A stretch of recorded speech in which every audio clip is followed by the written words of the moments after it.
नमस्कार, big news बेंगलिसिस में आप सभी का स्वागत है। मैं हूं संतोष चौधरी और बीएनबी में आज जिस बड़ी खबर का विश्लेषण आपसे कुछ ही देर बाद, कुछ लम्हों बाद, कुछ पलों बाद रूस के राष्ट्रपति व्लादिमीर पुतिन जो हैं भारत की राजधानी दिल्ली पहुंच रहे हैं और उन्हें इस्तकबाल के लिए, उनके स्वागत के लिए कहा जा सकता है पूरी दिल्ली जो है सजी सवरी हुई है और चप्पे चप्पे पर सुरक्षा के इंतजाम किए गए हैं, क्योंकि रशिया के राष्ट्रपति पुतिन जैसे अब से कुछ ही देर बाद दिल्ली पहुंचेंगे तो आप समझ सकते हैं दुनिया भर की जो निगाहें हैं ये 2 दिन यानी कि 4 तारीख, आज की तारीख जो है, और जो कल की तारीख है बेहद महत्वपूर्ण। कई बड़े समझौते हो सकते हैं, खासतौर से जब हम रशिया और भारत की बात करते हैं, रिश्तों की बात करते हैं, और इन रिश्तों में व्यापार भी शामिल है। इन रिश्तों में सामरिक कहा जा सकता है शक्ति भी शामिल है और इसीलिए डिफेंस सेक्टर को लेकर कई बड़े समझौते। और जब पुतिन मॉस्को से आ रहे थे भारत, उससे पहले ही रीलोस को लेकर जो कहा जा सकता है एक बड़ा समझौता हुआ। न्यूक्लियर जो को लेकर एक बड़ा समझौता हुआ कि आने वाले दिनों में न्यूक्लियर को लेकर और खास तौर से डिफेंस सेक्टर को लेकर, चाहे वो SU-57 हो जो स्टील्थ फाइटर है, या फिर S-400 जो एयर डिफेंस सिस्टम हो, इसको लेकर भी कई बड़ी बातें हो सकती हैं, समझौते हो सकते हैं। और कहा जा रहा है, यह माना जा रहा है कि 15 कमर्शियल मुद्दों पर बात होगी, समझौते हो सकते हैं। कुल मिलाकर 25 बड़े ऐसे समझौते जिसमें ऊर्जा जुड़ा हुआ है, स्वास्थ्य है, एग्रीकल्चर है, हेल्थ है, इसके साथ साथ रक्षा है, सुरक्षा है, तकनीक को लेकर भी बड़ी बात हो सकती है। पेमेंट और गेटवे की बात हो सकती है कि क्या भारत और रशिया जो है जब आने वाले दिनों में व्यापार करेंगे वो अपनी मुद्रा के साथ करेंगे।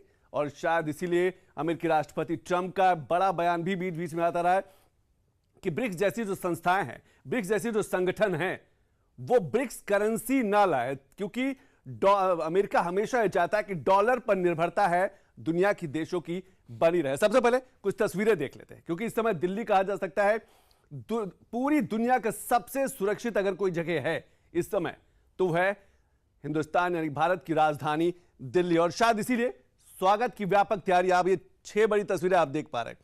दिल्ली की सड़कों पर रूसी झंडे जो हैं वो लहरा रहे हैं। भारत और रूस के रिश्तों की प्रगाढ़ता की बात करें, मजबूती की बात करें, संवेदनशीलता की बात करें, आप देख सकते हैं। और इस समय यह यात्रा इसलिए भी बेहद महत्वपूर्ण है कि रूस पिछले 3 वर्षों से यूक्रेन के साथ वॉर जोन में है, युद्धग्रस्त है, और ऐसे समय में रशिया के राष्ट्रपति पुतिन का भारत आना कई बड़े संदेश हैं, कई बड़े मैसेज है। ग्लोबल ऑर्डर बदलता हुआ दिख रहा है और भारत की ताकत भी दिख रही है, क्योंकि ये वो रशिया है जिसमें पश्चिमी देशों ने प्रतिबंध लगा रखे हुए हैं। पिछले 3 सालों से ढेरों सैकड़ों बैन झेल रहा है रशिया, और उसके बाद भी व्लादिमीर पुतिन भारत की यात्रा पर हैं। रशियन हाउस में फोटो प्रदर्शनी का आयोजन, अब ये तस्वीरें उनकी कुछ पुरानी तस्वीरें, 10वीं बार जो है वो रूसी राष्ट्रपति व्लादिमीर पुतिन भारत आ रहे हैं। ये यात्रा जो होगी ये 10वीं बार होगी। इससे पहले 9 बार वो भारत की यात्रा कर चुके हैं, अलग अलग बड़ी अंतर्राष्ट्रीय मंचों, अंतर्राष्ट्रीय बैठकों में शामिल हो चुके हैं। तीसरी आप तस्वीर देख पा रहे हैं, रूस के उप प्रधानमंत्री पहुंचे संसद भवन। ये जो तस्वीर है ये बेहद महत्वपूर्ण है, क्योंकि कई बड़ा 130 से ज्यादा डेलीगेशन, जो प्रतिनिधिमंडल है 130 से ज्यादा संख्या है। अब तक पुतिन जहां भी जाते रहे हैं इतना बड़ा डेलीगेशन लेकर किसी भी देश में नहीं गए हैं। सबसे बड़ा डेलीगेशन है, वो चेहरे भी दिखाएंगे कि उस डेलीगेशन में कितने महत्वपूर्ण लोग हैं। ये आप तस्वीर देखिए, वाराणसी में भी पुतिन की तस्वीर की आरती की जा रही है, क्योंकि भारत और रशिया के रिश्तों की बात करें और खास तौर से रक्षा क्षेत्र में जिस तरीके से 2000 की एक सिपरी की रिपोर्ट में आपको बताऊं, 2000 के और 2001-2 के आसपास भारत जो है 70 से 80% जो हथियार है वो अकेले रशिया से खरीदता था। पूरा हथियार कहा जा सकता है, लगभग 80% जो हथियार है डिफेंस सेक्टर, रक्षा क्षेत्र में, वो रशिया से खरीदता था। लेकिन अब चीजें बदली, क्योंकि भारत खुद डिफेंस सेक्टर में आत्मनिर्भर हुआ है और 35, लेकिन अभी भी 35 से 40% जो हथियार है भारत जो है वो रशिया से खरीदता है। रोड पर लगे पीएम मोदी के पुतिन के ये होर्डिंग बताते हैं कि रूस और भारत कितने नजदीक हैं, उनके संबंध जो हैं वो कितने प्रगाढ़ हैं। छठी तस्वीर आप देख सकते हैं, वहां पर कल बड़ी बैठक होनी है। कल सुबह 10:30 से 11 के बीच हैदराबाद हाउस के बाहर लगे रूसी जो झंडे हैं वहां पर कई बड़ी बैठकें होंगी, बायलैटरल मीटिंग होगी, और लगातार पूरी दुनिया की निगाहें इस यात्रा पर है जब पुतिन इस समय भारत की यात्रा कर रहे हैं। अब से कुछ ही देर बाद रूस के राष्ट्रपति व्लादिमीर पुतिन भारत पहुंच सकते हैं। कुछ और तस्वीरें देख लेते हैं और इसके बाद वो बड़े चेहरे भी हम आपको दिखाते हैं कि आखिर 130 सदस्यों का जो प्रतिनिधिमंडल है, जो डेलीगेशन है, ये तस्वीरें आप देखिए, कुछ और तस्वीरें आ रही हैं। वो डेलीगेशन में कौन कौन है, और वो तस्वीर, वो चेहरे बता देंगे कि ये 2 दिन की जो बैठकें होने वाली है, 2 दिन में जो बड़ी बैठकें होने वाली है, क्या कुछ निकल के आने वाला है। आप देखिए, अब तक का सबसे बड़ा डेलीगेशन है, पुतिन भारत पहुंच रहे हैं कुछ ही देर बाद। 130 संख्या है डेलीगेशन की, जो प्रतिनिधिमंडल है 130 सदस्यों का डेलीगेशन पुतिन अपने साथ भारत ला रहे हैं। कैबिनेट मंत्रियों की संख्या जिनमें 7 है, उसमें लगभग हर बड़ा कैबिनेट मंत्री, हर बड़े सेक्टर से जुड़ा जो कैबिनेट मंत्री है वो पुतिन के साथ है। 75 कंपनी के सीईओ जो हैं वो दिल्ली पहुंच चुके हैं, और 75 रूसी कंपनी के सीईओ और 75 भारतीय कंपनियों के सीईओ कल बैठक करेंगे। कल बड़ी बातें होंगी व्यापार को लेकर। अब देखिए, वो चेहरे शुरू हो गए। एशियन से जो रशियन सेंट्रल बैंक के जो गवर्नर हैं एल्विरा नेबुला, ये भी भारत पहुंच रही हैं, ये भी डेलीगेशन का हिस्सा हैं। रूस के रक्षा मंत्री बेलासोव जो है, ये चेहरा बहुत इंपॉर्टेंट है, बहुत महत्वपूर्ण है, क्योंकि रूस के जाने माने अर्थशास्त्री हैं, इकोनॉमिस्ट हैं जो हैं बेलासोव। और कुछ दिन पहले ही पुतिन ने कहा जा सकता है कि अपने मंत्रिमंडल में इनको शामिल किया, क्योंकि रक्षा जो बजट है रूस का, क्योंकि पिछले 3 साल से यूक्रेन के साथ युद्ध कर रहा था, तो रक्षा बजट लगातार बढ़ता जा रहा था, अर्थव्यवस्था कमजोर होती जा रही थी। इसीलिए रक्षा मंत्री के रूप में जाने माने रूस के राष्ट्रपति, वो अर्थशास्त्री जो हैं बेलासोव, उनको शामिल किया। अब और चेहरे देखिए, रूस के वित्त मंत्री आ रहे हैं एंटोन सिलोनो, रूस के कृषि मंत्री जो है ऑक्साना लूत, ये भी आ रही हैं, रूस के स्वास्थ्य मंत्री मिखाइल मुराशको, रूस के परिवहन मंत्री आंद्रेई निकितिन, रूस के विदेश मंत्री सर्गेई लावरोव, और रूस के संचार मंत्री मैक्सुत शादायेव, और रूस के उद्योग एवं वाणिज्य मंत्री डेनिस मंटूरोव, रूस के आर्थिक विकास मंत्री मैक्सी रेस्त्रिकोव। ये आप वो चेहरे, ये 7 बड़े कैबिनेट मंत्री जो हैं वो पुतिन के साथ आ रहे हैं। आप इसमें देखिए, एग्रीकल्चर सेक्टर से जुड़े हुए लोग हैं, संचार से जुड़े लोग हैं, परिवहन से जुड़े लोग हैं, वित्त मंत्री फाइनेंस मिनिस्टर खुद आ रहे हैं। 130 सदस्यों के डेलीगेशन, और ये चेहरे ये बताते हैं कि बड़े समझौते होने वाले हैं, ऐसे समझौते जो भारत और रूस के व्यापार की तस्वीर, रिश्तों की तस्वीर बदलेगी। कई बड़ी चीजें निकल के आ सकती हैं। कल शाम तक जो भी खबरें आएंगी, आप समझ सकते हैं बड़ी बैठकों का बड़ा परिणाम आने वाला है। और इसीलिए लगातार मैं कह रहा हूं कि वर्ल्ड ऑर्डर जो है वो चेंज होता हुआ नजर आ रहा है, क्योंकि इस समय पश्चिम के सभी देशों ने रूस पर बैन लगा रखा है, प्रतिबंध लगा रखा है। लगभग नाटो के सभी सदस्य देशों ने बैन लगा रखा है, और रूस इस समय वॉर जोन में है, यूक्रेन के साथ 3 साल से युद्ध कर रहा है। और इस युद्ध के बीच वहां के राष्ट्रपति का भारत आना, यह बताता है कि भारत की ताकत को दर्शाता है, भारत का बड़ा बाजार भी दर्शाता है, और सबसे बड़ी बात, भारत भी अब रशिया में यानी कि रूस में एक बड़ा बाजार तलाश रहा है। एक रिपोर्ट देख लेते हैं, उसके बाद हमारे साथ 3 खास बड़े मेहमान जुड़ेंगे जिनके साथ बड़ा विश्लेषण। बस अब से कुछ ही मिनट बाद रूस के राष्ट्रपति व्लादिमीर पुतिन अब तक का सबसे बड़ा डेलीगेशन लेकर भारत आ रहे हैं। पिछले कुछ वर्षों में पुतिन का सबसे बड़ा प्रतिनिधि मंडल है जो भारत आएगा, जिसमें कैबिनेट मंत्री से लेकर बड़े से बड़ा रशियन उद्योगपति, बड़ी बड़ी कंपनियों के सीईओ शामिल हैं। पुतिन की 2 दिन की इस भारत यात्रा पर दुनिया भर की नजरें टिकी हुई हैं। दोनों व्यक्ति के, दोनों देश के बीच में व्यापार से भी रिश्ता है, तो उस पे भी चर्चा परिचर्चाएं होते हुए रास्ता निकलता ही है और होगा भी आगे। दोनों बीच की संधि है, कुछ विषय पे होना चाहिए और होगा भी। रूस के राष्ट्रपति व्लादिमीर पुतिन आज पधार रहे हैं, उनका स्वागत है भारत में। रूस ने भारतीय सेना को हर समय समर्थन दिया है, और जियोपॉलिटिक्स में भी रूस ने हम लोग का साथ हर समय दिया है। ये आज की बात नहीं है, ये कम से कम 50 साल से पहले की बात है। तो उनका स्वागत पूरी भारत की जनता तन मन धन से कर रही है। पुतिन जी आएंगे और जो ट्रेड है, बायलैटरल ट्रेड, जो एग्जिस्टिंग ट्रेड है, उसको अगले 2-4 साल में 100 बिलियन तक ले जाएंगे। और इसमें मोटे तौर पे डिफेंस पे और जो सिविल न्यूक्लियर डिफेंस का है वो उस पे भी ट्रेड होगा, और मोटा तौर पे ट्रेड पे बात होगी। पुतिन के साथ 130 लोगों का प्रतिनिधिमंडल आ रहा है। कैबिनेट मंत्रियों की बात करें तो लगभग 7 बड़े कैबिनेट मंत्री, रूसी कंपनियों की बात करें तो रूस से 75 कंपनियों के जो सीईओ हैं दिल्ली पहुंच चुके हैं। रशियन सेंट्रल बैंक के गवर्नर एल्विरा नबिउल्ला आ रही हैं। रूस के रक्षा मंत्री बेलोसोव साथ में हैं। रूस के वित्त मंत्री एंटोन सिलुओनोव भी साथ में हैं। रूस के कृषि मंत्री ऑक्सना लूत भी साथ में हैं। रूस के स्वास्थ्य मंत्री मिखाइल मुराशको भी साथ में हैं। रूस के परिवहन मंत्री आंद्रेई निकितिन, रूस के विदेश मंत्री सर्गेई लावरोव, रूस के संचार मंत्री, रूस के उद्योग वाणिज्य मंत्री, रूस के आर्थिक विकास मंत्री मैक्सिको रेशोत्रिको भी डेलीगेशन में शामिल है। रूस के कई प्रभावशाली बिजनेस लीडर्स भी शामिल हैं, जिसमें सबसे प्रमुख रोसेनेफ्ट के प्रमुख इगोर सेचिन और मीडिया जगत की जानी मानी हस्ती मार्गरेटा सिमोनियन है, जो भारत में नए टीवी चैनल आरटी इंडिया के लॉन्च में पुतिन के साथ शामिल होंगी। चलिए सबसे पहले रक्षा मंत्री बेलोसोव के बारे में बताते हैं। ये एक बड़े अर्थशास्त्री हैं, जो पिछले वर्ष ही पुतिन ने इन्हें अपने कैबिनेट में शामिल किया है, क्योंकि पिछले कुछ वर्षों से रूस और यूक्रेन युद्ध के चलते रूस की अर्थव्यवस्था कमजोर पड़ती जा रही थी। रूस का रक्षा बजट लगातार बढ़ता जा रहा था। गिरती अर्थव्यवस्था और रक्षा बजट को संतुलित करने की जिम्मेदारी अब बेलोसोव को दी गई है। अब आप समझिए कि इतना बड़ा डेलीगेशन रूस से भारत आ रहा है तो कई बड़े समझौते हो सकते हैं, कई बड़े मुद्दों पर बात हो सकती है, क्योंकि लक्ष्य 2030 का है व्यापार को 100 अरब डॉलर तक ले जाना है, जिसमें व्यापार को बढ़ावा देने पर बात हो सकती है। अर्थव्यवस्था, स्वास्थ्य, शिक्षा, संस्कृति, मीडिया, मजदूरों और कामगारों पर सहयोग, S-400 मिसाइल सिस्टम, Su-57 लड़ाकू विमान, payment gateway, free trade agreement, nuclear reactor जैसे मुद्दे और समझौते शामिल हैं। भारत और रूस के बीच 65 अरब डॉलर से ज्यादा का व्यापार हो रहा है, जो लगातार बढ़ रहा है, और इसीलिए भारत इन समझौतों से रूस में अपने लिए एक बड़ा बाजार तलाशने की कोशिश कर रहा है, ताकि भारत के उत्पाद रूस के बाजारों में पहुंच सके।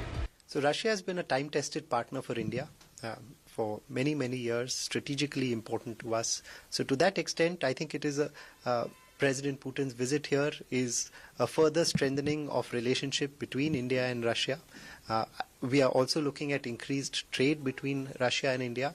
I think defense is one area where we are very closely intertwined, and more purchases of parts and equipment will continue. It's an important visit where he's being welcomed to India with open arms. And of course, then there will be a lot of political decisions, which of course I am not privy to, where a lot of the geopolitical stand and a lot of economical subjects should also be discussed. That is how to strengthen the bilateral trade. That could be, on continuing of oil business, the energy business, fertilizers, coal, and more to explore more venues where both the countries can work together on the economic front. So this visit is a pretty important visit. दुनिया देख रही है भारत और रूस के रिश्ते को, दुनिया देख रही है युद्धग्रस्त रूस के राष्ट्रपति का भारत आना, दुनिया देख रही है भारत की ताकत और मजबूत अर्थव्यवस्था। ये तो अभी शुरुआत है। ये मोदी और पुतिन की मुलाकात के बाद, समझौतों के बाद एक नई हलचल मचने वाली है अंतरराष्ट्रीय व्यापार जगत में। इंतजार बस कुछ लम्हों का है। और इंतजार बस कुछ लम्हों का है, कुछ पलों का है। अब से कुछ ही देर बाद कहा जा सकता है कि रूस के राष्ट्रपति व्लादिमीर पुतिन भारत पहुंचेंगे, जहां पर उनका भव्य स्वागत, इसके साथ साथ कई बड़े समझौते, दुनिया भर की जो निगाहें हैं इस समय भारत, खासतौर से ये 2 दिवसीय जो यात्रा है व्लादिमीर पुतिन की, उस पर टिकी रहेगी। हमारे साथ 3 खास मेहमान जुड़ गए, उनका परिचय कराते हैं। हमारे साथ गौरव आर्य जी हैं, रक्षा विशेषज्ञ हैं और रक्षा, सुरक्षा और रणनीतिक मामलों के अच्छे जानकार हैं। गौरव सर, बहुत बहुत शुक्रिया समय निकालने के लिए। दूसरे खास मेहमान शुभदा चौधरी जी हैं, फॉरेन एक्सपर्ट हैं, यानी कि अंतर्राष्ट्रीय मामलों की जानकार है। शुभदा जी बहुत बहुत शुक्रिया। तीसरे खास मेहमान रुद्र प्रताप दुबे जी हैं, राजनीतिक विशेषज्ञ। रुद्र जी बहुत बहुत शुक्रिया। गौरव सर, शुरुआत आपसे करेंगे। रशिया की अगर हम बात करें तो इस समय क्या कहा जा सकता है कि पुतिन दुनिया से अलग थलग हैं? पश्चिमी देशों ने कई तरीके के प्रतिबंध लगा रखे हैं। ऐसे में पुतिन का भारत आना, कई बड़े संदेश, कई बड़े मैसेज इसके पीछे छिपे हुए हैं। संतोष जी, पहले तो बहुत बहुत धन्यवाद अपनी शो में बुलाने के लिए। इसमें 2-3 बातें हैं जो हमें समझनी पड़ेंगी। पहली बात तो मुझे ऐसा लगता है कि हमें डोनाल्ड ट्रंप साहब को धन्यवाद देना चाहिए। अगर वो सब ये ना करते जो उन्होंने करा, तो शायद आज का दिन हमें देर से देखने को मिलता, आज देखने को नहीं मिलता। अब मैं आपको 2-3 बातें कहना चाहता हूं इसमें। सबसे पहली बात तो ये है कि रूस अलग थलग है, जाहिर सी बात है। It is one of the most sanction countries on earth. आप नॉर्थ कोरिया ले लीजिए, फिर आप ईरान ले लीजिए, फिर आप रशिया ले लीजिए, तो जाहिर सी बात है कि सैंक्शंस बहुत सारे हैं। लेकिन रशिया अकेला नहीं है, पहली ये चीज है। दूसरी चीज ये है कि रशिया को भी ये रियलाइजेशन है कि जो ट्रंप ने धमकियां दी थी, ट्रंप उन धमकियों पर जिसको कह सकते हैं कि वो कुछ कर नहीं पाए उसका, और ये रियलाइजेशन कहीं ना कहीं भारत को भी है। आपने 50% टैरिफ डाला भारत के ऊपर, आपका ये एक एक्सपेक्टेशन था कि भारत गिर जाएगा जमीन पे, ऐसा कुछ हुआ नहीं है। वी ग्रू एट 8.2%, ये भी बात सच है, Q2 फाइनेंशियल ईयर का। तो ये सारी की सारी चीजें जो हैं, जब मोदी जी गए थे चाइना और वहां पे शी जिनपिंग से मिले और वहां पे पुतिन से मिले, तो दुनिया के लिए बहुत बड़े ऑप्टिक्स थे। आज भी यही है कि भारत भी वही दिखाने की कोशिश कर रहा है। रूस ये कह रहा है कि रूस झुकेगा नहीं, रूस पीछे हटेगा नहीं, रूस के दोस्त हैं। और भारत भी ये कह रहा है कि मल्टी अलाइंड वर्ल्ड है, ये मल्टीपोलर वर्ल्ड है, और ऐसा नहीं है कि एक कोई सुपर पावर है जो सबको डिक्टेट कर सके। और यहां पे जो भारत है, भारत के भी कई सारे ऑप्शंस हैं। अगर आप हमारे ऊपर टैरिफ लगाएंगे, हमारे और भी दोस्त हैं, यानी कि हम आपके साथ भी डील करेंगे, हम औरों के साथ भी डील करेंगे। क्या गौरव जी, सर आप ये कहना चाह रहे हैं कि जिस तरीके से टैरिफ वॉर पूरी दुनिया में चला है ट्रंप की तरफ से, जो भरोसेमंद है, जो विश्वसनीय है, वो दोस्त इकट्ठा हो रहे हैं? बिल्कुल साहब, बिल्कुल। इसीलिए मैंने सबसे पहले ट्रंप साहब को ही धन्यवाद करा। मैंने बोला साहब बहुत बहुत धन्यवाद आपका। उसका कारण ये है कि अब देखिए, ट्रंप ने लगाए टैरिफ ब्राजील के ऊपर, ट्रंप साहब ने यू टर्न मार लिया। ट्रंप साहब ने बड़े तगड़े टैरिफ लगाए चाइना के ऊपर, सबसे ज्यादा 150% से ज्यादा उन्होंने यू टर्न ले लिया। तो धीरे धीरे ट्रंप साहब जो हैं हर जगह से यू टर्न ले रहे हैं। और दुनिया देखिए, जैसे जब डर होता है ना किसी में, बिल्कुल, तो उसको हम लोग फियर हार्मोन्स कहते हैं। The world can smell fear hormones. अगर आप में डर है तो मुझे पता लग जाएगा, मुझ में डर है आपको पता लग जाएगा कि ये शख्स डरा हुआ है। तो ये कहीं ना कहीं ये बात है कि ट्रंप उस तरीके से एग्जीक्यूट नहीं कर पाए जिस तरीके से उन्होंने धमकी दी थी कि मैं ऐसा कर दूंगा, और बोला था ना भारत को डेड इकोनॉमी है, आपको पता ही होगा, भारत को बोला था। तो ये चीज है जो कि वर्कआउट नहीं करी जैसा ट्रंप चाह रहे थे। तो अब भारत को कहीं ना कहीं ऐसा लगता है कि साहब देखिए, हम पहले भी नहीं मानते थे और आज तक, अब जो जैसे मोदी जी हैं प्रधानमंत्री, एक स्ट्रांग लीडरशिप है भारत की। तो कोई अगर ये समझे कि कोई आंखें दिखा के या टैरिफ डाल के भारत को झुका देगा, ये असंभव सी बात है, मुझे ऐसा लगता है। गौरव जी, आपने सही कहा कि आंखें दिखा के, डरा कर, धमका कर भारत अब अपना स्टैंड नहीं बदलता, वो चाहे आतंकवाद का मामला हो या फिर व्यापार का मामला हो। दुनिया का हर देश अपने तरीके से व्यापार करेगा और आतंकवाद जैसे मुद्दों पर अपने तरीके से निपटेगा। लेकिन शुभदा जी, जब हम रूस और यूक्रेन की बात करते हैं, पिछले 3 साल हो गए हैं, वॉर जोन में है, युद्धग्रस्त है, और उस ऐसे समय में पुतिन का भारत आना, कई बड़ी बैठकें करना, चाहे हम डिफेंस सेक्टर की बात करें, न्यूक्लियर की बात करें, या फिर दूसरे समझौतों की बात करें, मुद्दों की बात करें, कहा जा सकता है कि आने वाले समय में भारत और रूस और नजदीक आ रहे हैं? संतोष जी, मुझे बुलाने के लिए शुक्रिया।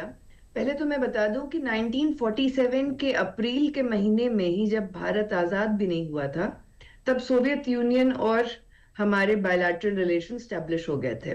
2001 में पहली बार जब चीफ मिनिस्टर थे प्राइम मिनिस्टर मोदी गुजरात के, तो वो पहली बार अटल बिहारी वाजपेयी जी के साथ मॉस्को जाते हैं।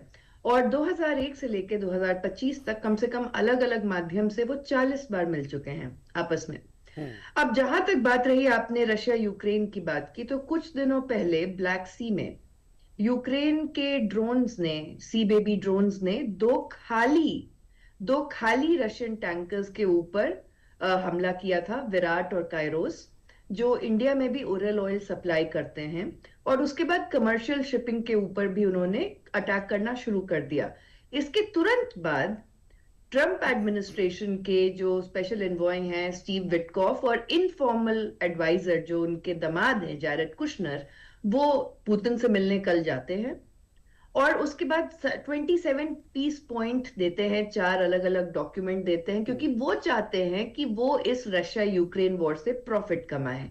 वो आर्कटिक एनर्जी ऑयल में पैसा कमाएं, साइबेरियन एनर्जी में पैसा कमाएं, स्पेस क्राफ्ट में पैसा कमाएं। और उसके बाद जेलेंस्की से वो मिलते नहीं हैं। वहां दूसरी तरफ जेलेंस्की के चीफ ऑफ स्टाफ जो है वो रिजाइन कर देते हैं। जेलेंस्की के बहुत सारे जो पार्टनर्स हैं वो इजराइल चले गए हैं, और जेलेंस्की के बहुत सारे प्रॉपर्टीज पे और करप्शन के ऊपर बहुत ट्रायल्स चल रहे हैं। इसका जो मुद्दा है, इंडिया ने बहुत ही क्लियरली अपना डीहाइफनेटेड फॉरेन पॉलिसी रखा था। कहा जाता है कि ये जो मल्टीपोलर वर्ल्ड है, इसमें एक कहावत एकदम सही हो रही है कि आपके दांत कितने भी मजबूत क्यों ना हो, आप पानी नहीं काट सकते। तो हर एक प्रॉब्लम का अलग अलग सोल्यूशन होता है, और ये अलग सोल्यूशन जो है, प्राइम मिनिस्टर मोदी ने इंडिया के लिए जो आज लिया है, अभी 7 मिनट बाद पुतिन जी का प्लेन लैंड करेगा 6:30 बजे, और उसके बाद जो है हमारा जो डेलीगेशन का मीटिंग है, इसमें 2 चीजें बहुत इंपॉर्टेंट हैं। पहला है रिलॉस जो है पहली बार रशिया को लॉजिस्टिक्स इंडियन ओशियन में मैरीटाइम सपोर्ट देगा, जहां पे अभी तक US, China, Japan, middle eastern countries के बेसिस थे, रशिया के एक भी नहीं थे इंडियन ओशन में, वो इंडिया की तरफ से मिलेगा। शिप का रिपेयर, शिप की रीफ्यूलिंग, एयरक्राफ्ट की refuelling, humanitarian effort, anti terrorism effort, ये सारा चीज रशिया के साथ इंडिया करेगा। दूसरा S-400 और S-500 की बात होगी, तो डिफेंस सेक्टर में जो हमारा सबसे ज्यादा इंपोर्ट रशिया से है वो भी आगे बढ़ेगा। बिल्कुल। और जब S-400 की बात करते हैं तो हम ऑपरेशन सिंदूर में उसकी सफलता, उसकी ताकत हम सभी, पूरा देश देख चुका। मैं शुभदा जी आपके पास आऊंगा, लेकिन रुद्र जी एक छोटा सा कमेंट आपसे कि जब हम इस बड़ी यात्रा को देखते हैं तो क्या आपको लगता है कि पाकिस्तान में घबराहट जरूर होगी? क्योंकि जिस तरीके से पिछले कुछ दिनों में, खासतौर से ऑपरेशन सिंदूर के बाद, असीम मुनीर को बार बार बुलाना, ट्रंप ने बुलाया, शहबाज शरीफ को बुलाया, यानी कि अमेरिका जो है पाकिस्तान को काफी नजदीक लाया है। लेकिन अब पुतिन की इस यात्रा से पाकिस्तान में कुछ बड़ी हलचल। संतोष जी, भारत पाकिस्तान से बहुत आगे निकल चुका है। अब पाकिस्तान से ज़्यादा यूरोप को घबराहट होने लगती है जब रूस के राष्ट्रपति भारत की ओर आते हैं। देखिए, अगर इसकी पृष्ठभूमि में आप देखें तो 1971 भारत पाकिस्तान के साथ युद्ध हो रहा है और बांग्लादेश बनना है। इस पूरी जटिल भू राजनीतिक स्थितियों में एक देश जो ताकतवर होकर भारत के साथ खड़ा था वो रूस था, चूंकि अमेरिका और चाइना दोनों इस्लामाबाद की तरफ हो गए थे।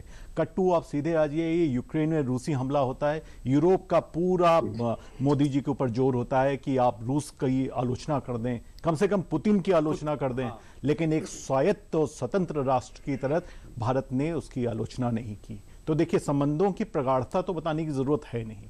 पाकिस्तान तो कहीं सीन ही में ही नहीं है। आपने देखें कि जो बड़े बड़े दूतावास के लोग चिट्ठी लिख के दे रहे हैं मोदी जी को कि आप कम से कम मना लें उनको कि वो यूक्रेन के साथ समझौता कर लें।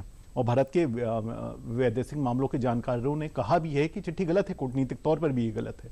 तो देखिए, यूरोप के सारे न्यूज़पेपर्स को आप देख लिए, एडिटोरियल कॉलम आंख टकटकी लगाए देख रहा है कि ट्रंप का कुछ असर होने वाला है कि नहीं। और यहाँ पर मैं आपको बता रहा हूँ, बहुत दिन बाद ऐसी कोई बैठक होने जा रही, कोई ऐसा शिखर सम्मेलन होने जा रहा है जो जितना सामने दिखेगा संतोष जी, उससे ज्यादा पीछे भी चल रहा होगा। वो जो टैरिफ का नुकसानी है उसको कैसे भरपाई किया जाए, और बहुत सी चीजें ऑन पेपर नहीं आएंगी लेकिन बेहद प्रगाढ़ संबंध, जैसे सुद्धा जी ने बताया, मेजर गौरव ने बताया कि देखिए बड़ी चीजों पर उन्होंने बात की, छोटी छोटी जो चीजें होने जा रही हैं उस पर ध्यान रखिएगा। सर पे लाल टोपी रूसी, पेमेंट गेटवे, फिर भी दिल है हिंदुस्तानी। आपको जो मीडिया और ओटीटी का संबंध होने जा रहा है ना, सॉफ्ट पावर पे जरूर हिस्सा रखिएगा। कला और संस्कृत पे बड़ी चीज होने जा रही है। इंडिया भी लॉन्च हो रहा है। एग्जैक्टली। पेमेंट गेटवे पर जो रूबल और रुपए करीब आने जा रहे हैं उसको एक सिस्टम नजर बना के रखिएगा। और तकनीकी नवाचार में जो आपसी गठबंधन होने जा रहा है वो यूरोप पे बहुत तगड़ा प्रभाव डालने जा रहा है, इस पर भी नजर रखिएगा। यूरोप पर बहुत तगड़ा प्रभाव डालने वाला। लेकिन गौरव जी, जब हम Su-57 स्टेल्थ फाइटर की बात करते हैं, S-400 की बात करते हैं, रिलोज की बात करते हैं, यानी कि जो डिफेंस सेक्टर में जो लॉजिस्टिक की बात करें कि एक दूसरे की सेनाएं जो हैं वो उनका बेस यूज कर सकती है, क्या आपको लगता है कि भारत और रशिया की सेनाएं नजदीक आ रही हैं? भारत और रूस के रक्षा क्षेत्र में जो रिश्ते हैं वो और स्ट्रांग हो रहे हैं? देखिए, मैं एक बात बताता चलूं कि हमारे ऑलमोस्ट 65% इक्विपमेंट रशियन ओरिजिन की है। एक तो ये बात है कि जो हार्डवेयर की बात है, रिश्ते दिल से आते हैं, करीब रिश्ते हथियारों से भी आते हैं लेकिन दिल से ज्यादा आते हैं। और अगर आप किसी भी फौजी से पूछें तो हर समय रशिया के लिए जो प्यार है, जो इज्जत है, आप भारतीय सेना वालों से पूछिए या फिर आप रशियन से पूछिए तो एक अलग लेवल की चेहरे पे मुस्कुराहट है और एक दूसरे के बारे में बात करते हैं, क्योंकि एक साथ जी बिल्कुल एक साथ ट्रेनिंग कर चुके हैं, एक साथ उन्होंने वही मट्टी, वही रेत, वही पानी के अंदर ट्रेनिंग करी है और अपनी जर्नी शेयर करी है। तो ये तो पास बहुत पहले से हैं। बस अब जैसे जैसे ये भू राजनीति जो है पूरी दुनिया की या जियो पॉलिटिक्स बदल रही है तो और ज्यादा सोफिस्टिकेटेड हो रही है, और ज्यादा लेयर्ड हो रही है, नुआंस्ड हो रही है। तो उसमें नए नए सिस्टम्स फिर आ रहे हैं, जैसा आप S-400 की बात कर रहे हैं, Su-57, S-500 को जो ऑफर कर रहा है रशिया के, हम भारत में बनाएंगे। Su-57 फेलॉन के बारे में कह रहा है कि हम complete will give you transfer of technology, हम आपको सोर्स कोड देंगे, हम आपको everything will give it to you, जो भी आपको चाहिए स्टेल्थ टेक्नोलॉजी। तो ये एक अलग लेवल पे देखिए, एक लेवल पे ऑलरेडी था, इसमें कोई शक नहीं है, और बहुत मजबूत था। जो 71 की बात कर रहे हैं, मैं एक छोटी सी बात संतोष जी आपको कहता चलूं कि 71 में जब अमेरिका ने अपना कैरियर फ्लीट भेजा था भारत के ऊपर हमला करने के लिए, तो सोवियत रूस ने अपनी न्यूक्लियर सबमरीन्स भेजी थी उसको काउंटर करने के लिए। तो ये रिश्ता अब युद्ध में इतना मजबूत है, तो शांति काल में कितना मजबूत होगा ये देखिए। बिल्कुल आपने सही कहा। और हमें आज ही एक प्राइवेट चैनल का इंटरव्यू में देख रहा था, जिसने व्लादिमीर पुतिन का इंटरव्यू किया है। पुतिन ने कहा कि 75 साल पहले का जो भारत है वो अब भारत नहीं है। अब कोई भी दुनिया का कोई भी देश भारत को न झुका सकता है न डरा सकता है। तो ये बदलता हुआ भारत है। लेकिन चलते चलते व्यापार की बात कर लेते हैं, क्योंकि इसमें भारत भी एक बड़ा बाजार तलाश रहा है कि रूस में रशिया की मार्केट में, रशिया के बाजार में भारत के सामान और तेजी से पहुंचे। हालांकि काफी कुछ बाजार व्यापार हो रहा है, लेकिन अभी भी जो अंतर है, हम मंगाते तो बहुत कुछ है लेकिन हम भेज कम पाते हैं। और शायद इसीलिए जो 60 से 67 अरब डॉलर का व्यापार है, इसमें जो है वो आयात ज्यादा है, निर्यात कम। लेकिन एक फिर भी कुल व्यापार देखिए, लगभग 60 से 67 अरब डॉलर भारत से कुल व्यापार है, जिसमें निर्यात की कमोडिटीज की बात करें तो लगभग 3700 चीजें भेजी जाती हैं। इंजीनियरिंग सामान 1.26 बिलियन डॉलर का, इलेक्ट्रॉनिक सामान 862 मिलियन डॉलर का, ड्रग फॉर्मुलेशन 570 मिलियन डॉलर का, ऑर्गेनिक सामान 545 मिलियन डॉलर का, अन्य चीजें 248 के। ये तो जो है कि हम भेजते हैं, लेकिन हम मंगाते क्या है?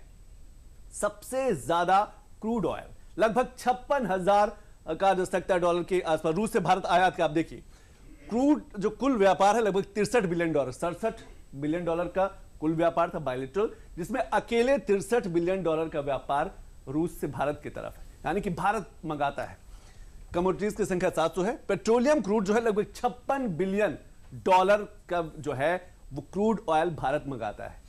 और इसी पर ट्रंप ने कहा था कि अगर भारत रशिया से तेल खरीदता है तो 25% के टैरिफ एक्स्ट्रा लगेगा, और वो टैरिफ भारत झेल रहा है पिछले कई महीनों से, क्योंकि भारत किसी के दबाव में नहीं आने वाला है। एजेंडा बहुत साफ है, भारत की विदेश नीति पिछले कुछ वर्षों में बहुत क्लियर है। Fertilizer product 1.84 billion dollar, fat तेल 2.39 बिलियन डॉलर, मोती और कीमती पत्थर 433 मिलियन डॉलर। रुद्र जी, विदेश भारत की जो फॉरेन पॉलिसी है बहुत साफ सुथरी है, ना आतंकवाद से हम समझौता करेंगे, ना किसी देश के दबाव में आएंगे, वो कितना भी कहा जा सकता है कि पावरफुल कंट्री हो। निश्चित तौर पर। और इन आंकड़ों से एक चीज तो क्लियर हो रही है, और जिसे हमें मानना पड़ेगा संतोष जी, कि देखिए व्यापारिक असंतुलन है। हाँ। भारत आयात ज्यादा कर रहा है और निर्यात कम हो पा रहा है, और इस बार के शिखर सम्मेलन में आप इसको पढ़ते हुए हाँ। भारत की बहुत सी चीजें हैं, चाहे वो मेडिकल की हो, बिल्कुल जेनेरिक मेडिसिन के लेकर बड़ा बाजार बड़ा हो रहा है। और रूस का एक बहुत बड़ा बैंक है एस्बर बैंक, हाँ। वो भारत में न केवल अपनी एक प्रतिनिधि कार्यालय खोलने जा रहा है संतोष जी, बल्कि वो माइग्रेशन, जो कामगारों का माइग्रेशन है उसको भी करवा रहा है, और निर्यात की बहुत चीजों को लिस्टेड करा रहा। 6000 भारतीय फर्मों के साथ काम कर रहे हैं, ऐसी फर्में संतोष जी जिन्होंने कभी भी रूस में काम नहीं किया, उन 6000 भारतीय फर्मों के साथ वो काम कर रहा है। और ये बता रहा है कि भारत से हम लोग जेनेरिक दवाएं खरीद सकते हैं, मेडिकल इक्विपमेंट खरीद सकते हैं, नवाचार में हम वहां पर से वहां के लोगों को बुला सकते हैं। और यूक्रेन युद्ध के बाद वहां पर काफी कामगारों की संख्या में कटौती हुई है, तो भारत से भी वहां प्रोफेशनल्स जा सकते हैं। तो बड़े बदलाव आप जो होते हुए पाएंगे, जो आपको एक बड़ा गैप दिखाई पड़ रहा है व्यापारिक असंतुलन का, वो इस बार पटते हुए पाएंगे। और मैं फिर से संतोष जी उस बात को कह रहा हूं कि बहुत सी चीजें आपको ऑन पेपर नहीं दिखाई पड़ेंगी। इस बार का जो ये बैठक हो रही है उसमें कई चीजें होंगी, लेकिन ऑन पेपर नहीं जाएंगी। जैसे ये क्रूड ऑयल को भारत को और वो दाम गिर सकता है। देखिए जिस तरीके से भारत मजबूती से खड़ा है रूस के साथ, लेकिन उसे भी मालूम है, रूस को भी ये मालूम है कि जिस तरीके के प्रतिबंध रूस की कुछ कंपनियों पे लग गए हैं, तो अब दूसरे नए रास्ते निकालने पड़ेंगे, वहां की नई कंपनियों तक पहुंचना पड़ेगा। तो वो सेतु बंध कैसे बनाया जाए? 75 कंपनी के सीईओ आ रहे हैं। बिल्कुल। आपने देखा होगा संतोष जी, अभी इंग्लैंड के प्रधानमंत्री आए थे भारी भरकम हैवी वेट मंत्रालय लेकर, और पुतिन का इतना बड़ा मंत्रालय लेकर आना, रूस विश्व की महाशक्ति है, तो आप ये समझ लें कि भारत के साथ बड़े व्यापारिक समझौते होने जा रहे हैं। और मुझे लगता है अगले 10 साल का रोड मैप रखा जाएगा जिसमें वैदेशिक नीतियों में रूस भारत की कैसी मदद कर सकता है, और ये रूस ने करके भी दिखाया। अभी चीन के साथ हालिया जो सीमा विवाद का वो हुआ है, तो मुझे लगता है कि रूस के साथ इस बार का शिखर सम्मेलन भारत की भविष्य की नींव को रखने में सहायक चीन होगा। का जिक्र कर दिया, मैं शुभदा जी से एक छोटा सा कमेंट ले लूं। रशिया और भारत नजदीक आते हैं तो क्या चीन की भी चुनौतियां बढ़ेंगी? हालांकि रूस के जो विदेश मंत्री हैं उन्होंने साफ तौर पर कहा कि चीन और भारत दोनों व्यापारिक और रणनीतिक बहुत साझेदार है, बहुत महत्वपूर्ण देश है रूस के लिए। लेकिन चीन के मुद्दे पर भारत जिस दूरी जहां तक जाएगा, रशिया उसके साथ खड़ा रहेगा। शुभदा जी, देखिए, जहां तक बात रही चाइना की, तो एससीओ की जो बैठक हुई थी उसमें तीनों कंट्रीज के, रशिया, चाइना, इंडिया के लीडर्स साथ में जुड़े हुए थे। आरआईसी के ऊपर ज्यादा फोकस है। दूसरी चीज है कि चाइना ने ऑलरेडी डॉनबास, लुहांस्क में काफी इन्वेस्टमेंट्स करना शुरू कर दिया। तीसरी चीज है कि चाइना जो है, जो ट्रंप के टैरिफ वॉर से डरा नहीं, वो ये दो चीजें समझ रहा है। पहला कि इसी सप्ताह $500 बिलियन का लॉस हुआ है क्रिप्टो करेंसी बिटकॉइन को। दूसरा, उसने पाकिस्तान का साथ दिया, लेकिन पाकिस्तान में वहां के ही चाइनीज वर्कर्स के ऊपर हमला हो रहा है। और दूसरा, अभी शहबाज शरीफ कजाकिस्तान लैंड करते हैं, जब वो यूके से लौट रहे हैं। नूर खान बेस नहीं लैंड करते हैं क्योंकि वो आसिम मुनीर से फेस टू फेस नहीं मिलना चाहते, और बहुत इंटरनल कॉन्फ्लिक्ट हो रहा है, जो भले ही चाइना को ग्वादर पोर्ट से फायदा होता, लेकिन पाकिस्तान की स्थिति उसके लिए बहुत ज्यादा पॉजिटिव नहीं है। जहां तक बात रही कि अब क्या ग्लोबल साउथ जो है वो एक नया एग्जाम्पल दे रहा है। जो वेस्ट है वो दीवारें खड़ी करता है, जो ईस्ट है वो ब्रिजेस बनाता है, और ये एक तरीके से हम सब साथ में आ रहे हैं ताकि हमारा एक डी-डॉलराइजेशन का एक नया फंडामेंटल हो, जिसमें स्विफ्ट पेमेंट्स को, जैसे वीटीबी बैंक रशिया के और स्पर्ब बैंक 2010 से यहाँ इंडिया में काम करते हैं, तो ये सारे जिस तरीके से बैंकिंग के रेगुलेशंस हैं, रूबल और रुपी में ट्रेड करना, करेंसी का जो ट्रांसफर है, ये सारी चीजों के ऊपर भी महत्वपूर्ण एक घोषणा तो होगी। और सबसे बड़ी बात है कि जो चाइना को इंडिया का एक तरीके से एनिमी क्रिएट करके एक प्रोपेगेंडा फैलाना, ये वेस्ट का था, ये हमेशा एक वेस्टर्न प्रोपेगेंडा था। और यूएस लॉबी क्योंकि इंडिया में बहुत स्ट्रांग है, और क्योंकि जब वो देखेंगे कि रशिया, चाइना और इंडिया साथ में आ रहे हैं, तो यूएस की और यूरोप की हेजेमनी को बहुत बड़ी टक्कर मिलने वाली है। बिल्कुल। और ये भी एक समझने की जरूरत है, मैं रुचि आपसे समझने की कोशिश करूं कि क्या भारत के पास ये सबसे बड़ी चुनौती होगी कि वो पश्चिमी देशों को नाराज भी ना करे और रशिया के साथ उसके रिश्ते और मजबूत हो। ये जो बैलेंस है ये बनाना बहुत जरूरी। लेकिन उससे पहले किन किन मुद्दों पर बात हो सकती है, कौन कौन से मुद्दे जिन पर चर्चा होगी, कौन कौन से बड़े समझौते हो सकते हैं, वो एक बार देख लेते हैं, क्योंकि ये समझना बहुत जरूरी है। 2 दिन की यात्रा जो है पुतिन की बेहद महत्वपूर्ण, कई बड़े समझौते, जैसे रुद्र जी लगातार कह रहे ना कि कुछ ऐसे समझौते होंगे, कुछ ऐसे मुद्दे होंगे जो पेपर में तो नहीं जाएंगे, लेकिन उनका जो परिणाम होगा वो बड़ा कहा जा सकता है, उसका कहा प्रभावशाली होगा। देखिए, भारत रूस से S-400 मिसाइल डिफेंस सिस्टम और 5 सेट खरीदेगा, ये खरीद सकता है अगर जो कल बड़ा समझौता हुआ। रूस का सबसे नया फाइटर जेट Su-57 के 2-3 स्क्वाड्रन भारत ला सकता है। शॉर्ट रेंज की पैंसीर एयर डिफेंस सिस्टम की डील हो सकती है। भारत में मेवोरोनेज रडार सिस्टम खरीदने पर डील कर सकता है। 2001 के आसपास सिपरी की एक रिपोर्ट में पढ़ रहा था गौरव जी की, तब भारत जो है लगभग 75 से 80% जो हथियार है वो रशिया से खरीदता था, लेकिन अब 35 से 40%। सवाल मैं आपसे ले रहा हूं कि क्या भारत जिस तरीके से डिफेंस सेक्टर में आत्मनिर्भर हो रहा है, ये उसका असर है कि पहले 70 से 75% खरीदता था, अब वो रूस से 35 से 40% हथियार खरीदता है? गौरव जी। ऐसा है कि इसमें आत्मनिर्भरता का बहुत बड़ा एक रोल है। हाँ, इसमें कुछ परसेंटेज इसलिए भी पॉइंट थोड़े से डिफ्लेक्ट हुए हैं कि हमने 2 स्क्वाड्रन राफेल की खरीदी हैं और हमने राफेल का एक नेवी के लिए 26 राफेल का ऑर्डर भी दिया है। वो एक तरफ है, लेकिन नेगेटिव लिस्ट में डिफेंस मिनिस्ट्री ने काफी सारे आइटम्स को डाल दिया, यानी कि अब मजबूर हैं इंडियन मैन्युफैक्चरर्स के साथ, अगर आपको सप्लाई करना है, खरीदना है अगर आर्मी, नेवी, एयरफोर्स को, तो आप यहीं से खरीदें। अच्छा, एक बहुत बड़ी बात मैं यहां पे कहना चाहता हूं जी। इंडियन नेवी, आपने डिफेंस की बात करी, इंडियन नेवी वो वाहिद एक सर्विस है आर्मी नेवी एयरफोर्स के बीच में जिसने बहुत पहले कई दशकों पहले आत्मनिर्भरता को गले लगा लिया था।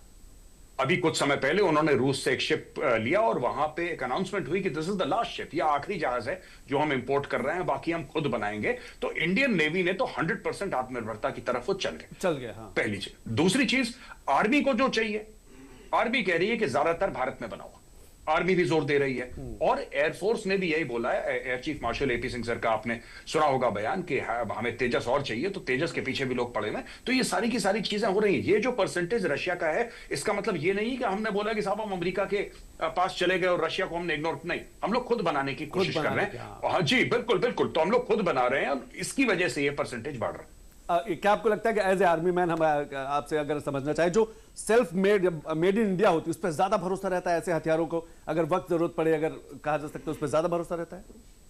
नहीं साहब, मैं ये देखिए, भरोसे की बात इसकी नहीं है कि भरोसा किस पे ज्यादा रहता है। बात ये है कि सप्लाई चेन, देखिए अगर जी बिल्कुल ये पूरा मामला सप्लाई चेन। और हमें लगता है कि गौरव जी, रशिया एक बड़ा उदाहरण है कि 3 साल से वॉर जोन में है और इसीलिए वो लगातार युद्ध कर पा रहा है कि वहां पर खुद हथियार बन रहे हैं, वो किसी पर निर्भर नहीं है। 100%। जी बिल्कुल। मैं रुचि आपके पास हूं, लेकिन सबसे पहले 10 बड़ी तस्वीरें देख लेते हैं, क्योंकि ये 10वीं बार यात्रा होगी पुतिन की। कब पीएम मोदी के साथ मिले, 10 बड़ी तस्वीरें। और ये 10वीं जो यात्रा है बेहद महत्वपूर्ण, क्योंकि इस समय दुनिया में कई जो देश है वॉर जोन। ये देखिए, 10 बड़ी तस्वीरें आ गई। दिसंबर 2014 से शुरुआत होती है, 2015 उफा में, गोवा में, उसके बाद रूस में, नई दिल्ली। अक्टूबर 2018 की बात करें, सितंबर 2019 की बात करें, आप देख सकते हैं कि किस तरीके से व्लादिमीर पुतिन और जो है प्रधानमंत्री मोदी, ये भी रशिया की है। नई दिल्ली में अगर बात करें, दिसंबर 2021 की ये तस्वीर है, आप तस्वीर देख पा रहे हैं। 2022 सितंबर 2022 में एक बार फिर समरकंद उज्बेकिस्तान और मोरक्को रूस। और 2025 सितंबर 2025 की आप तस्वीर देख पा रहे हैं। तो अलग अलग जगहों पर पीएम मोदी और कहा जा सकता है जो है व्लादिमीर पुतिन मिलते रहे, और ये 10वीं बड़ी यात्रा होगी।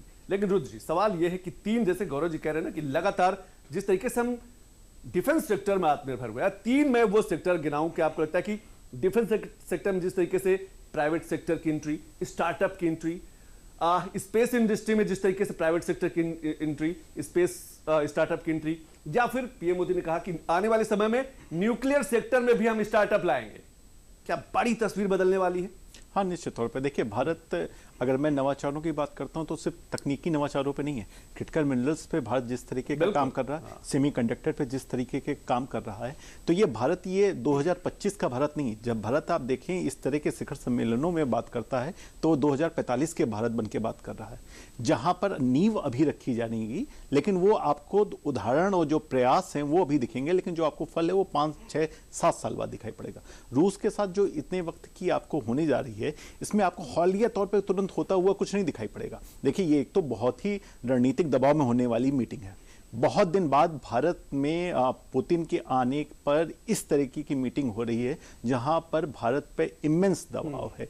यूरोप की तरफ से दबाव है, वहां के मीडिया के लोगों की तरफ से दबाव है, राजनयिकों की तरफ से दबाव है, दूतावासों का दबाव है कि भारत कुछ एक बयान कम से कम यूक्रेन और रूस युद्ध पर पुतिन से दिलवा सके। उसके बावजूद आप देखें भारत कितना सहज नजर आ रहा है। मैंने आपसे पिछली आपकी कई डिबेट में भी कहा कि कई लोग अपने लिए नोबेल पुरस्कार मांग रहे थे, भारत नहीं बोला तो नहीं बोला।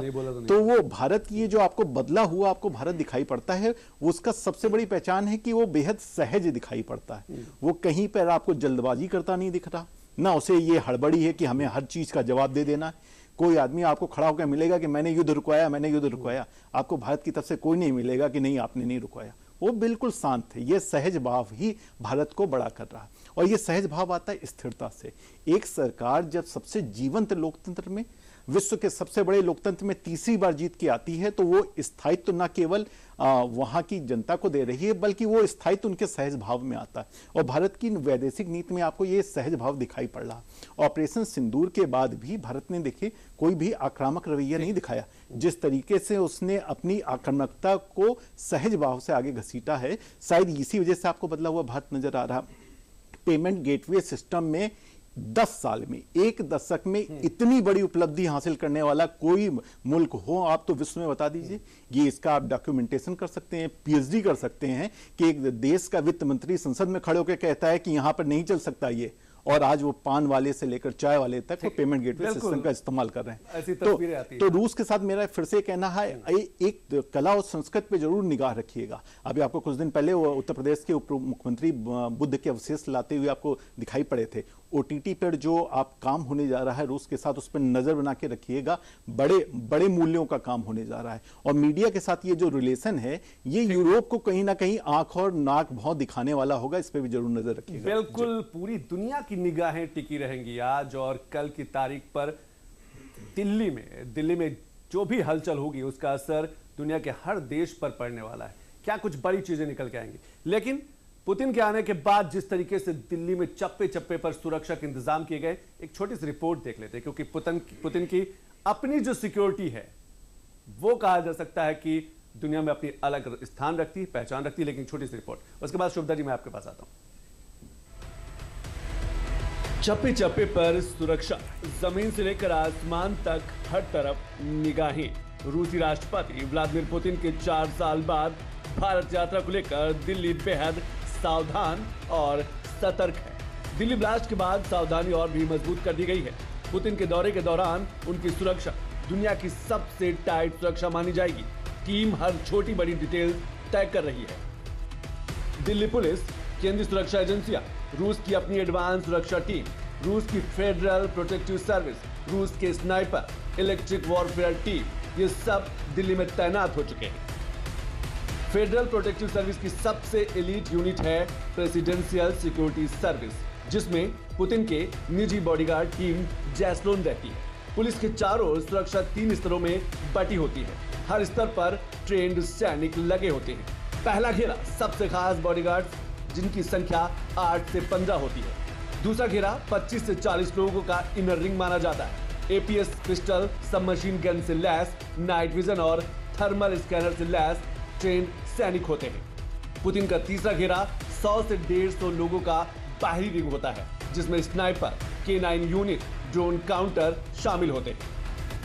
पुतिन जब विदेश यात्रा पर जाते हैं तो उनकी टीम पहले से ही होटल और कार्यक्रम स्थल की पूरी सुरक्षा कर देती है। पुतिन का खाना 3 स्तर पर चेक किया जाता है। वो कभी भी बाहर का खाना नहीं खाते। राजधानी दिल्ली 2 दिन के लिए दुनिया की सबसे सुरक्षित जगहों पर तब्दील हो चुकी है। रूस के राष्ट्रपति के भारत दौरे को लेकर Delhi police, special protection group और केंद्रीय एजेंसियां हाई अलर्ट पर। टेक्निकल टीमें हर सिग्नल, कम्युनिकेशन और नेटवर्क पर नजर रखे हुए हैं। एंटी ड्रोन सिस्टम को पूरी दिल्ली में अलर्ट कर दिया गया है, यानी राजधानी दिल्ली सिक्योरिटी जोन में बदल चुकी है।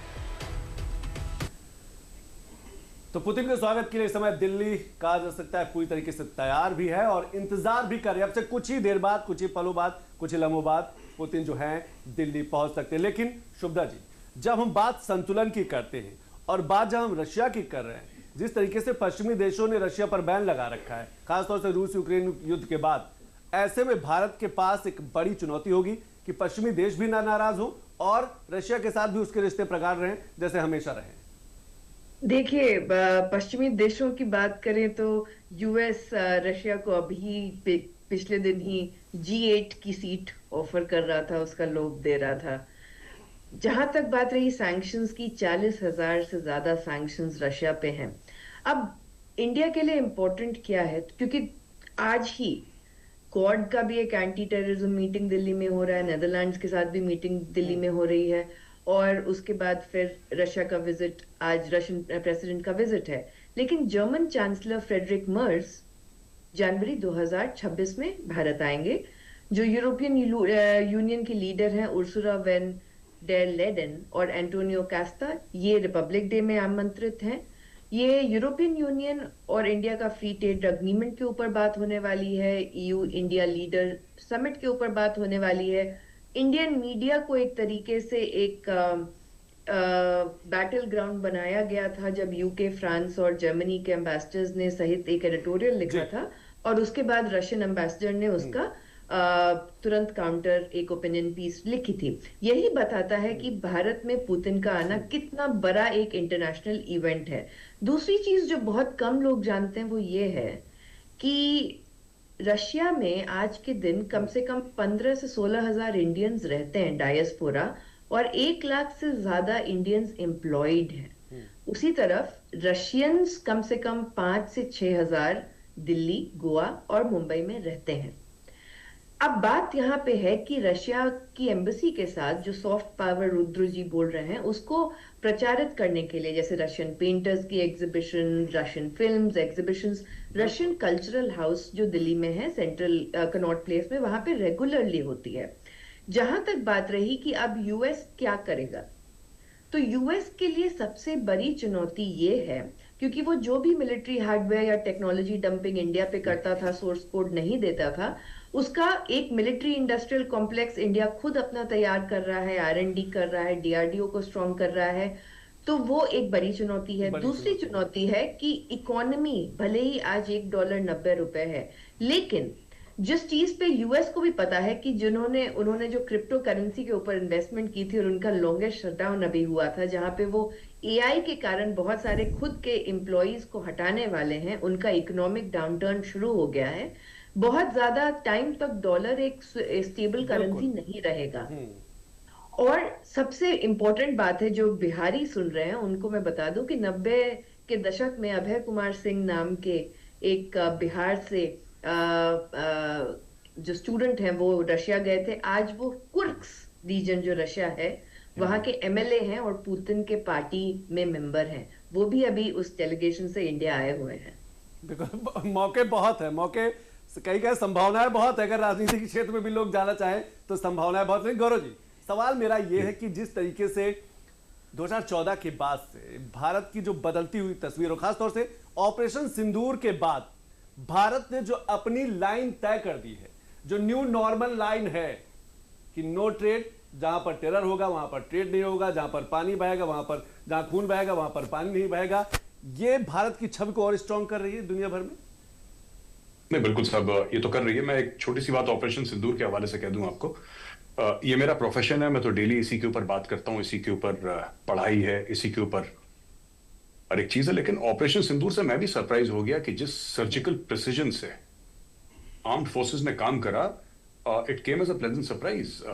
जिस तरीके, मुझे नहीं ये तो पता था कि बहुत अच्छे हैं, बड़े प्रोफेशनल हैं, जिस लेवल पे इन लोगों ने कोऑर्डिनेशन करके पाकिस्तान को सबक सिखाया, और अलग अलग एयरफील्ड्स पे और अलग अलग जगह उन्होंने मारक क्षमता जो है पूरी, चाहे आप ब्रह्मोस की बात करते हैं, स्कैल्प की बात करें, हैमर की बात करें, ये इतना फैसिनेटिंग है कि मैं इसके ऊपर जितनी किताबें लिखी जाए उतना कम है। लेकिन जहां तक आपका सवाल है संतोष जी की, क्या भारत ने दुनिया को दिखाया है? डेफिनेटली भारत ने कैपेबिलिटी दिखाई है।